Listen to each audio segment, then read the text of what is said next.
দেশের গণতন্ত্র, মানবাধিকার এবং সেনাবাহিনীর পেশাদারিত্ব রক্ষায় অপরাধের সুষ্ঠু ও নিরপেক্ষ বিচার নিশ্চিত করা অত্যন্ত গুরুত্বপূর্ণ। শনিবার রাতে বিএনপির সিনিয়র যুগ্ম মহাসচিব রুহুল কবির রিজভীর সই করা এক বিবৃতিতে কথা বলা হয়। বিবৃতিতে বলা হয়, একটি দেশের চালিকা শক্তি হওয়া উচিত ল অফ দ্য ল্যান্ড। কিছু ব্যক্তি অপরাধ করলে তার দায় গোটা প্রতিষ্ঠানকে চাপিয়ে দেওয়া যেমন অনুচিত, তেমনি সেই প্রতিষ্ঠানকে প্রশ্নবিদ্ধ করাও সঠিক নয়।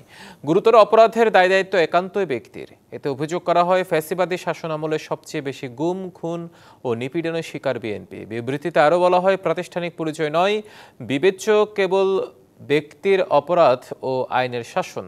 কোনো ব্যক্তি বিশেষের বিচ্ছিন্ন অপরাধের সঙ্গে একটি দেশপ্রেমিক বাহিনীকে ঘিরে জনগণের আবেগ, আস্থা ও সম্মানের কোনো সম্পর্ক নেই, থাকা উচিত নয়।